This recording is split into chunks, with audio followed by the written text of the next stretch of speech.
বিষয়টা হচ্ছে কি যে ডিপ্রেশনের কথাটা বললেন না, এই যে ডিপ্রেশনটা আমাদেরকে এমনভাবে চেপে ধরে বা এমনভাবে আটকে ধরে, আমরা সহজে ওটা থেকে বেরিয়ে আসতে পারি না।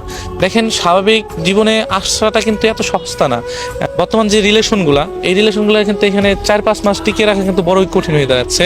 আর সেখানে যদি রিলেশনগুলো 4-5 বছরের হয়, তাহলে সেই বিষয়গুলো কি দাঁড়ায়, যখন সেই রিলেশনগুলো শেষ হয়ে যায় তখন কিন্তু অন্যরকম ডিপ্রেশন দাঁড়ায় বা কারো ফ্যামিলি ডিপ্রেশন দাঁড়ায়। আর এই যে ডিপ্রেশনগুলো, এগুলো কিন্তু আসলে কঠিন হয়ে দাঁড়ায়, যে এতটাই কঠিন হয়ে দাঁড়ায় যেটার থেকে বেরোয় আসার মতো মানে সেই সময়টুকু মানুষ পায় না, যে তার আগেই কেমন যেন মানে নিজেকে শেষ করে দিবে বা নিজেকে মৃত্যুটাকে বেছে নেয় যে আমি তো শেষ হয়ে যাচ্ছি। আর এই যে ডিপ্রেশনগুলো না, এগুলো সহজে না কাটানো যায় না।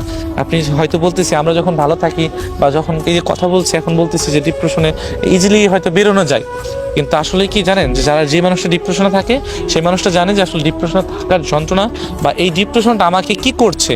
হ্যাঁ, এই যে একটা তাকে খুঁড়ে খুঁড়ে দিন দিন খেয়ে ফেলছে, এটা যেই মানুষটা ডিপ্রেশনে থাকে সেই মানুষটাই বলতে পারবে যে আসলে ডিপ্রেশনটা তাকে কি করছে। সো দেখেন, আমরা যতই বলি যে ডিপ্রেশনে পরে সে স্বাভাবিক জীবন পাবে, হ্যাঁ আমরা জানি যে ডিপ্রেশন কেটে গেলে হয়তো সবাই পাবে, কিন্তু আমরা আনন্দটাকে খুব কম মনে রাখি। যে আমাদের যে মানুষটা দুঃখ দেয় বা যার যে জিনিসের কারণে আমরা দুঃখগুলো পেয়ে থাকি, সেই মানুষগুলা বা সেই জিনিসগুলো আমাদেরকে এমনভাবে ঘিরে ধরে, তখন আর বাঁচার যে ইচ্ছাটা, ওই ইচ্ছাটা আমাদের আর করে না বা ইচ্ছা জাগেও না। যে এর থেকে আমার হয়তো মরে যাওয়া ভালো, যে মাইন্ডে যে ভালো কিছু নিবে সেই জিনিসটা নিয়ে সারতে পারে না। সারাক্ষণ তার কথা, সেই ডিপ্রেশনের কথা, রাতে ঘুমাতে গেলে সেই কথা, রাত্রে 1টা 2টা 3টাও বেজে যায়, ঘুমাইতে পারে না। সেই যে বিষয়গুলো তাকে ঘিরে ধরে, দেখেগুলো খাওয়া দাওয়া করতে পারছে না। এমন এমন যে জিনিসগুলা একটা মানুষকে যেই বেঁচে থাকার জন্য যেই জিনিসগুলো লাগে, সেই জিনিসগুলো না ওই ডিপ্রেশন তাকে ঘুরে ঘুরে খেয়ে ফেলে, শেষ করে ফেলে। তো তার প্রতি যে ওই জিনিসটা আসে না যে আমি বেঁচে থাকবো, এই করবো, মরে যায়। তবে আমার মনে হয় যে ডিপ্রেশন কেটে গেলেই তো আবার স্বাভাবিক জীবন। কিন্তু যে মানুষগুলা ডিপ্রেশনে ফেলে যায় বা যে জিনিসগুলো যেন ডিপ্রেশনে মানে পড়তে হয়, সেই জিনিসগুলো থেকে বিরত থাকাই ভালো।